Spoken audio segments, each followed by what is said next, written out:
Hello friends, welcome back to my channel. So guys, I hope all of you are good. And इस video को लाने में बहुत late हो गया क्योंकि I am also busy, but कोई नहीं, आज की वीडियो स्टार्ट करते हैं। हमेशा की तरह हम 8 स्टेप्स में डिस्कस करने वाले हैं। स्कॉलरशिप का नेम क्या है, हु इज़ ऑफरिंग, एलिजिबिलिटी क्या क्या मांगी गई है इसके अंदर, स्कॉलरशिप का अमाउंट क्या है। सो गाइस, इसके अंदर ना स्कॉलरशिप का अमाउंट बहुत ज़्यादा है। एंड एप्लीकेशन की डेडलाइन क्या है। एप्लीकेशन की डेडलाइन के लिए आपके पास ज़्यादा टाइम नहीं है, थोड़ा सा ही टाइम है जिसके अंदर आप अपनी एप्लीकेशन फिल कर सकते हैं। डॉक्यूमेंट्स क्या क्या देने होंगे, अप्लाई कैसे करना है, और लास्ट में सिलेक्शन का क्राइटेरिया भी डिस्कस करेंगे। तो स्टार्ट करते हैं स्कॉलरशिप नेम से। सो स्कॉलरशिप का नेम है doctor Reddy's foundation Sashakt scholarship 2020। सो ये स्कॉलरशिप का नेम है जो कि रेड्डीज फाउंडेशन है जो प्रोवाइड करती है स्कॉलरशिप। आगे देखते हैं। सो दे कौन रहा है scholarship, doctor Reddy's foundation Sashakt scholarship 2020 is an initiative to encourage young women across India to prepare for and pursue a career in science। So basically ये कहना चाहते हैं कि ये इनकी एक फाउंडेशन है सशक्त, जो इनका एक इनिशिएटिव है जिसके थ्रू ये यंग वुमेंस को एनकरेज कर सकें जो कि रूरल बैकग्राउंड से और इकोनॉमिकल वीक बैकग्राउंड से होती है, ताकि वो अपना करियर जो है वो साइंस की फील्ड में चूज़ कर सकें। हम लोग जानते हैं बहुत कम बच्चे ही साइंस की करियर चूज़ करते हैं। सो इसीलिए स्कॉलरशिप दी जा रही है ताकि ये गर्ल्स जो हैं, यंग वुमेन हैं, वो अपना करियर साइंस की फील्ड में चूज़ कर सकें। आगे देखते हैं। सो एलिजिबिलिटी क्या क्या मांगी गई है इसके अंदर। एलिजिबिलिटी है be an Indian national, be a girl student, have a record of academic excellence, और opt for BSc program in pure और नेचुरल साइंस। यानी ये कहना चाहते हैं कि आप पहले इंडियन होने चाहिए, सेकंड आप गर्ल स्टूडेंट होने चाहिए, बॉयज़ के लिए नहीं है ये, और आपका एक एकेडमिक रिकॉर्ड बहुत अच्छा होना चाहिए, एंड आपने बीएससी प्रोग्राम चाहे वो प्योर हो चाहे नेचुरल साइंस में ऑप्ट कर रखा हो, एनरोल कर रखा हो। एक नोट दे रखा है यहाँ पे, preferences will be given to students with rural backgrounds, economically weak backgrounds and interest in scientific research. So इन्होंने कहा उनको उन स्टूडेंट्स को प्रीफ्रेंसेस मिलेगी जो रूरल बैकग्राउंड से, इकोनॉमिकली वीक बैकग्राउंड से हैं, या फिर उनका इंटरेस्ट है साइंटिफिक रिसर्च में। आगे देखते हैं। So family income should be less than 5 lakh, यानी आपकी फैमिली इनकम 5 लाख से कम होनी चाहिए। एंड एक इम्पोर्टेंट पॉइंट ये है, अगर आप लोग एलिजिबल होते हैं तो वीडियो को एंड तक देखना चाहिए आप लोगों को, क्योंकि आधी अधूरी सोचना तो नुकसानदायक होती है। अगर आप एलिजिबल ना हो तो आप स्किप कर सकते हो। नेक्स्ट देखते हैं। सो स्कॉलरशिप का अमाउंट क्या है वो देखते हैं। तो जैसे वीडियो की स्टार्टिंग में मैंने आपको बताया था कि स्कॉलरशिप का अमाउंट बहुत ज़्यादा है।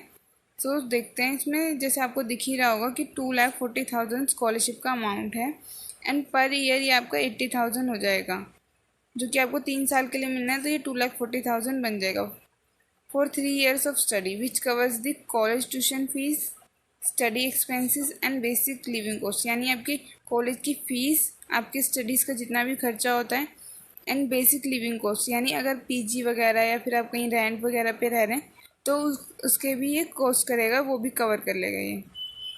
अपार्ट फ्रॉम दिस ये कुछ और बेनिफिट्स भी दे रहे हैं।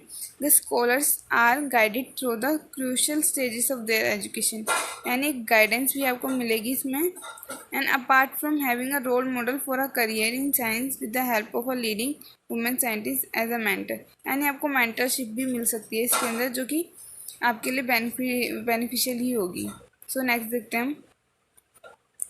सो एप्लीकेशन की डेडलाइन क्या है। जैसे मैंने पहले ही बताया था कि ज़्यादा टाइम नहीं है आपके पास।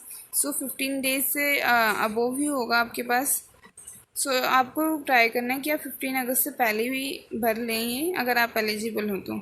सो नेक्स्ट देखते हैं हम।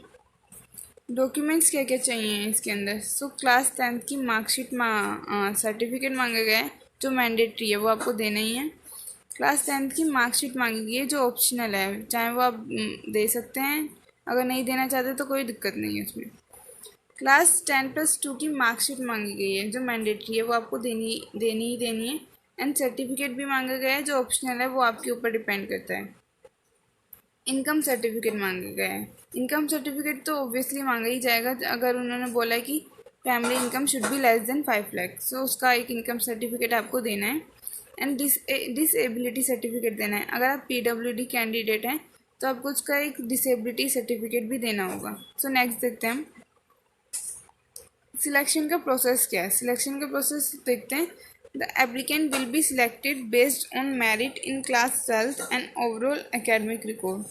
सो जैसे कहा गया है कि जो एप्लीकेंट है वो मेरिट के बेसिस पे सिलेक्ट किया जाएगा, 12th के मेरिट के बेसिस पे, एंड उसका एकेडमिक रिकॉर्ड भी अच्छा होना चाहिए। सो कुछ टर्म्स एंड कंडीशन दी गई हैं इसके अंदर, वो भी डिस्कस कर लेते हैं। इन कंडीशंस के अंदर कुछ एप्लीकेबल इंस्टीट्यूशंस दिए गए हैं। सो ऑल ओवर इंडिया कुछ स्टेट्स हैं जिसके अंदर कुछ ही इंस्टीट्यूट्स हैं जो एप्लीकेबल हैं। बैंगलोर में जैसे देख लेते हैं Christ University, Mount Carmel College, Saint Joseph College, the Oxford College of Science. Chennai में Madras Christian College, Stella Maris College, women's Christian College. And Delhi में जो है वह Miranda House Hindu College, Saint Stephen's College, Kirori Mal College, Hansraj college, ARSG यानी आत्माराम सनातन धर्म college, Gargi college. सो ये जितने भी कॉलेज हैं दिल्ली के अंदर, वो दिल्ली यूनिवर्सिटी के अंदर आते हैं, जो कि एक गवर्नमेंट यूनिवर्सिटी है। सो प्राइवेट कॉलेजेस इसके अंदर इंक्लूडेड नहीं है। तो हैदराबाद में दे रखे हैं Saint Francis Degree College for Women, Saint Ann's College for Women. Kolkata में है विवेकानंदा कॉलेज और मध्यम ग्राम कॉलेज। एंड मुंबई में जो है Mithibai College, Saint Xavier's College and Sophia College for Women. So ये कुछ कॉलेज थे जो एप्लीकेबल हैं स्कॉलरशिप के अंडर। सो कुछ और कंडीशंस हैं, ये बड़ी बड़ी लाइंस में लिखा हुआ है और कुछ हाई फाई टर्म्स यूज़ करी गई हैं, लेकिन आपको इसको देख के घबरानी नहीं है। अगर आप एलिजिबल हैं तो आप यहाँ तक आए ही होंगे मेरी इस वीडियो में। सो मैं इसको शॉर्ट में करके बताती हूँ।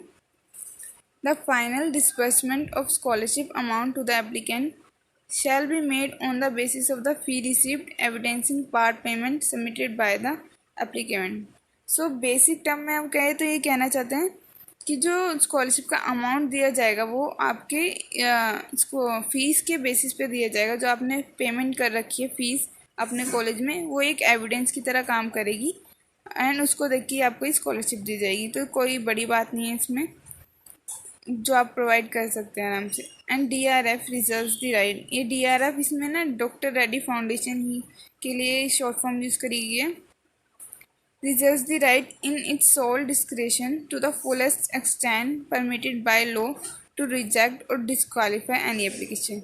सो ये बात भी इनकी सही है। ये कहना चाहते हैं कि ये पूरे राइट्स रखते हैं एंड थ्रू द लॉ कि ये किसी की एप्लीकेशन को रिजेक्ट और डिस्क्वालीफाई कर दें। सो मेनली डिस्क्वालीफाई और रिजेक्ट तभी करेंगे जब उन्हें लगेगा कि applicant is not eligible and कोई आपने डॉक्यूमेंट्स प्रोवाइड नहीं करा है, एप्लीकेशन ढंग से नहीं भरी है। सो ये इसको रिजेक्ट कर सकते हैं। इनके पास पूरा राइट्स है, जो आप ये क्लेम नहीं कर सकते कि हमें स्कॉलरशिप क्यों नहीं मिली है। थर्ड है DRF reserve the right to use the photograph profile of the scholarship applicant beneficiary for future publication use disclosure and communication purpose with DRFS stake holders.